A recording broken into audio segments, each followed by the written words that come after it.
पिछली क्लासेज में हम लोगों ने शुरू किया था जनगणना 2011 और उसके कुछ महत्वपूर्ण आंकड़ों पे बात शुरू किए थे, जिसमें जनघनत्व तक बातें हो गई थी आपसे। और आज हम कुछ आंकड़ों पे और बात करेंगे, जैसे अनुसूचित जाति एवं जनजाति की जो जनगणना हुई थी उससे संबंधित क्या आंकड़े हैं जो एग्जाम में आते हैं सीधा सीधा। ठीक है, एक लाइन में क्वेश्चन आपसे पूछा जा सकता है। आंकड़े हमने पीछे लिख दिए हैं पहले से ही, बस खाली आपको सुनना है ध्यान से।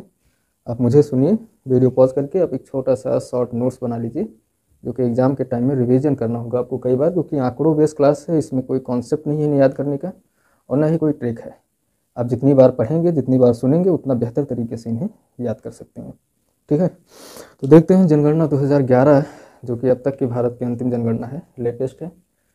इसमें अनुसूचित जातियों को लेकर के क्या आंकड़े रहे हैं। ठीक है, अनुसूचित जाति शब्द का प्रयोग सबसे पहले कब किया गया था।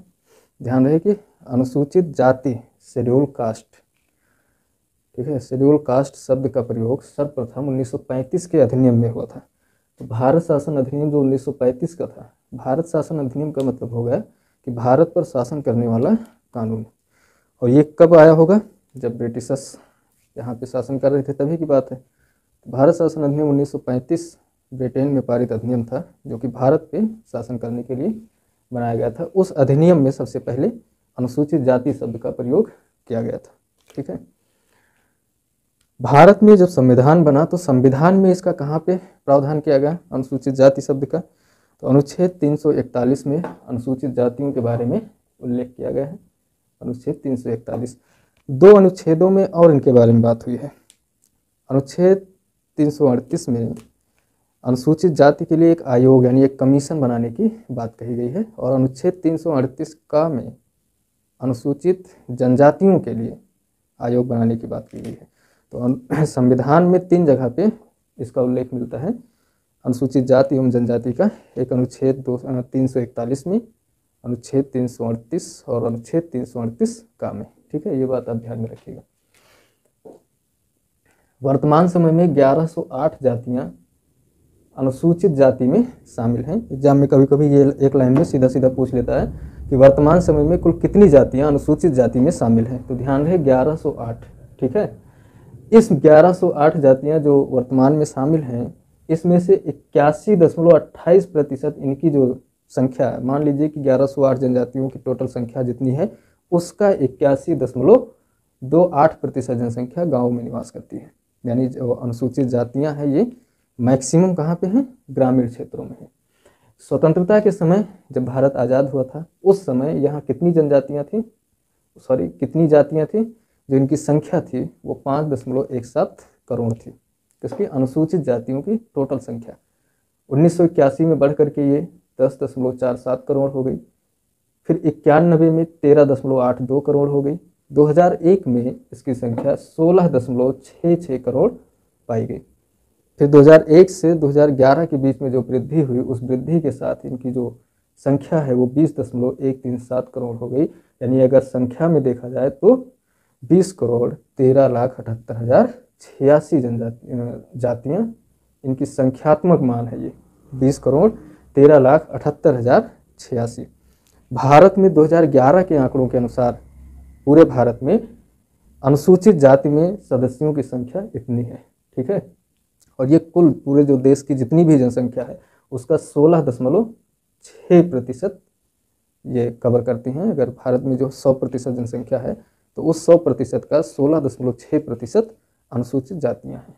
ठीक है, ये आप ध्यान रखिए। 2001 से 11 के बीच में जो दशकीय वृद्धि हुई है, दशकीय वृद्धि पे हम बात आगे करेंगे और भी डिटेल में, 20.8% की दशकीय वृद्धि रही है अनुसूचित जातियों में। सर्वाधिक जो जनसंख्या है उत्तर प्रदेश में है, और सबसे कम जातियों की संख्या कहाँ पे है, मिजोरम में है। तो जो अनुसूचित जातियां हैं सबसे अधिक उत्तर प्रदेश में पाई जाती हैं और सबसे कम मिजोरम राज्य में पाई जाती हैं। अगर प्रतिशत की बात की जाए, प्रतिशत का अर्थ होगा कि किसी राज्य में जितनी जनसंख्या है उसका प्रतिशत। तो 31%, पंजाब में जितनी जनसंख्या है उसका 31% यानी 31.9% अनुसूचित जातियां हैं, और मिजोरम में जितनी जनसंख्या है यानी सबसे न्यूनतम 0.1% मिजोरम की जनसंख्या का प्रतिशत है। ठीक है। तो अगर कभी सर्वाधिक और न्यूनतम में प्रश्न बन जाए तो सर्वाधिक पंजाब में प्रतिशत के रूप में है, संख्यात्मक रूप में देखा जाए तो उत्तर प्रदेश में है, ठीक है। न्यूनतम मिजोरम में संख्यात्मक रूप से भी है और प्रतिशत के दृष्टिकोण से भी मिजोरम में सबसे कम है। अब अगर बात की जाए कि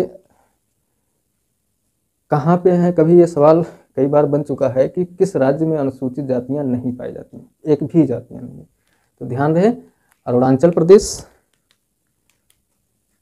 नागालैंड, अंडमान निकोबार और लक्षद्वीप, यहाँ पे अनुसूचित जाति की कोई भी संख्या नहीं है।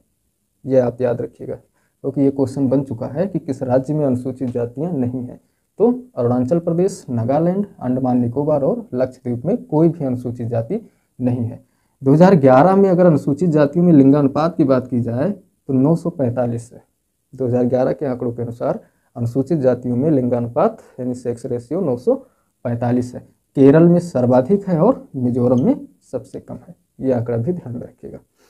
शीर्ष 5 जनसंख्या वाले राज्य केंद्र शासित प्रदेश, यानी 5 ऐसे राज्य जहाँ पे अनुसूचित जातियों की जनसंख्या अधिक है। तो सर्वाधिक जनसंख्या कहाँ पे है? उत्तर प्रदेश में। उसके बाद में पश्चिम बंगाल आता है, फिर बिहार है, फिर तमिलनाडु है और उसके बाद आंध्र प्रदेश आता है। लेकिन अगर प्रतिशत की बात की जाए कि वो 5 राज्य जहाँ की जनसंख्या में सर्वाधिक प्रतिशत किसका है? अनुसूचित जातियों का। तो पंजाब में, पंजाब की जितनी जनसंख्या है उसका 31.9% क्या है? अनुसूचित जाति की संख्या है।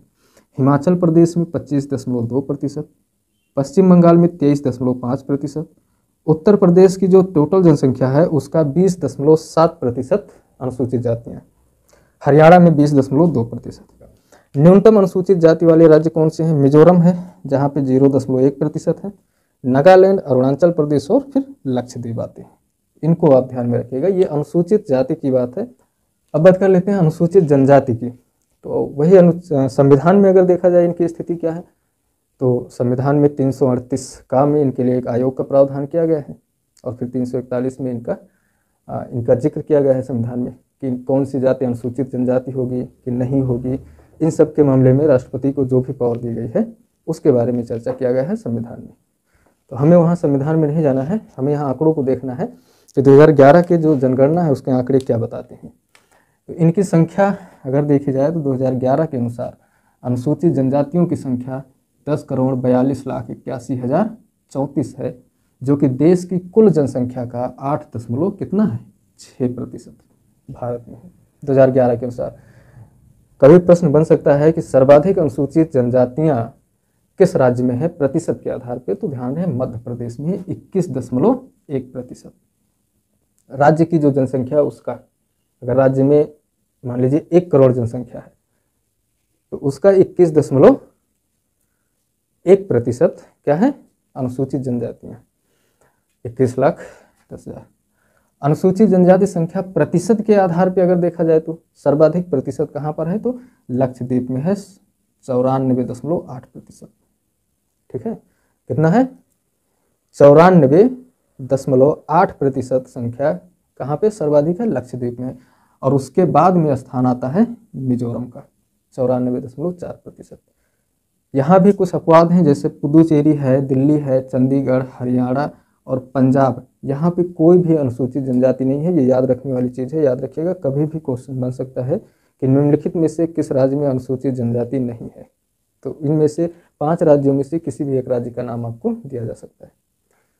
संख्या की दृष्टि से देखा जाए तो दादर नागर हवेली में 1,78,564 अनुसूचित जनजातियों की संख्या है, जो कि संख्या की दृष्टि से सर्वाधिक है। मूल संविधान में कुल कितनी जनजातियां थी? ये क्वेश्चन बना है। 212 जनजातियां थी। वर्तमान में 2011 के आंकड़ों के अनुसार भारत में कुल कितनी जनजातियां हैं? तो 774 जनजातियां, अनुसूचित जनजातियां वर्तमान में। ठीक है, लिंगानुपात कितना है इनमें? 990 है। सर्वाधिक लिंगानुपात गोवा में है 1046 और न्यूनतम जम्मू एंड कश्मीर में 924।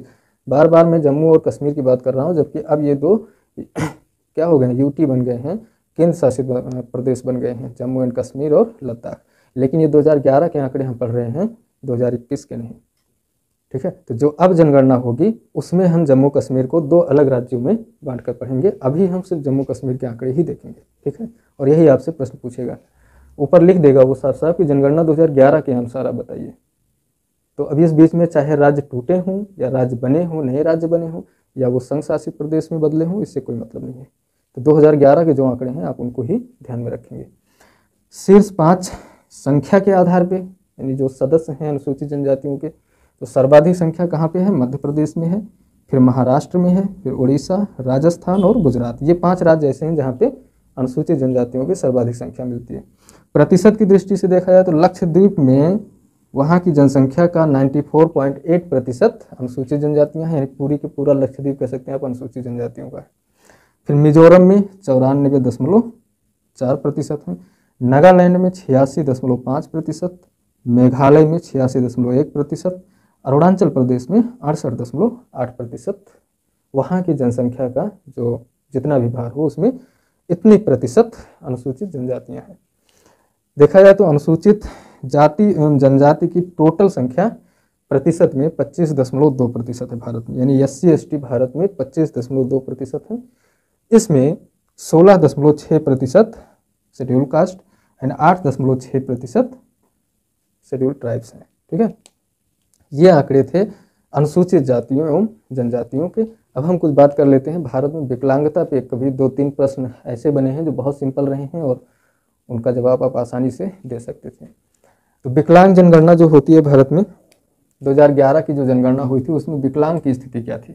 तो भारत की जितनी भी जनसंख्या 121 करोड़ की जनसंख्या में उसका 2.21% यानी 2,68,14,994 लोग क्या थे? विकलांग थे। विकलांग का मतलब होगा कि शरीर का कोई भी एक हिस्सा जो अपने नियमित रूप से जो उसका कार्य होता है उसको नहीं कर पाता है, तो वो शरीर का विकलांग होगा व्यक्ति। चाहे एक हाथ है आपका जो प्रॉपर काम करना चाहिए, अगर वो कार्य नहीं कर पा रहा है, या प्रॉपरली आप देखना चाहिए आपको, आप देख नहीं पा रहे हैं या सुन नहीं पा रहे हैं, तो इस तरह की अगर कमियां आ रही हैं किसी पार्ट में बॉडी के, तो फिर ये आप विकलांग की स्थिति में है। ठीक है, तो देश की 2.21% जनसंख्या विकलांग है। अब वो किस तरह की विकलांगता में है ये हम आगे बात करते हैं।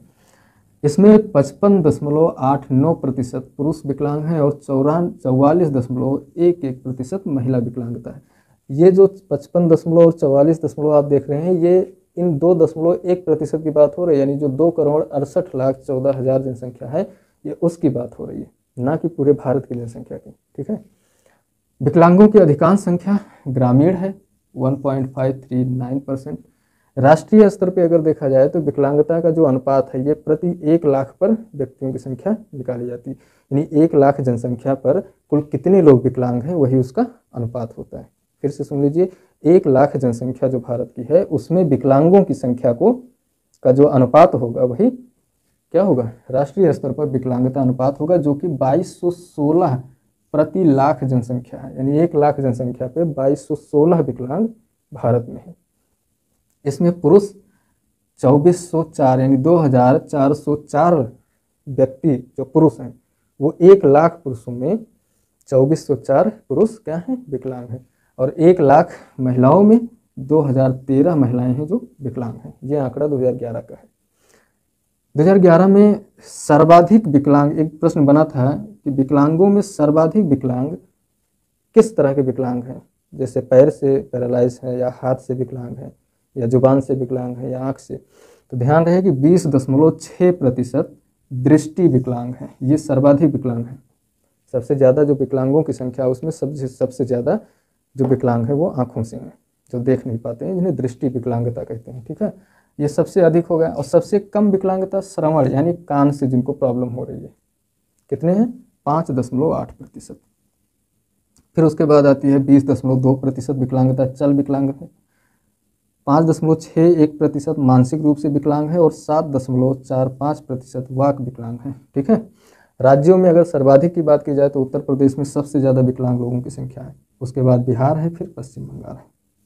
कभी एक सवाल पूछा गया था पिछले एग्जाम में कि पुरुष विकलांगता सर्वाधिक किस राज्य में है, यानी सबसे अधिक पुरुष किस राज्य में विकलांग हैं? तो अरुणाचल प्रदेश, और यहीं पे सबसे कम विकलांग महिलाएं भी हैं। यानी सबसे अधिक पुरुषों की विकलांगता और सबसे कम महिलाओं की विकलांगता कहाँ पे है? अरुणाचल प्रदेश में। तमिलनाडु में महिला विकलांगता अधिक है, किससे? पुरुष की अपेक्षा।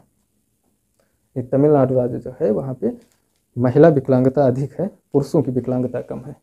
ठीक है, ये आप ध्यान रखिएगा। और अरुणाचल प्रदेश में पुरुषों की विकलांगता अधिक है, महिलाओं की विकलांगता कम है। ये कुछ आंकड़े हैं कि जनसंख्या में सिर्फ आंकड़े ही नहीं हैं, जनसंख्या में कुछ सिद्धांत भी हैं, कुछ शब्दावलियाँ भी हैं जो जनसंख्या से जुड़ी हैं, उन पर भी हम चर्चा करेंगे। राष्ट्रीय जनसंख्या नीति, राष्ट्रीय स्वास्थ्य नीति, इन सब पे हम बाकायदा बात करेंगे, लेकिन आगे की क्लासेज में पहले हम आंकड़ों पे बात कर लेंगे, ताकि जितने भी इस तरह के कॉन्सेप्चुअल टर्म्स आपके सामने आए उनको हम एक जगह पे 1 या 2 क्लास में आपसे चर्चा कर सकें। ठीक है, कुछ जनसंख्या के सिद्धांत भी हैं, जैसे माल्थस का है जनसंख्या संक्रमण सिद्धांत है, जनसंख्या पिरामिड क्या होता है, इन सब पे भी हम डिटेल में चर्चा करेंगे आगे की।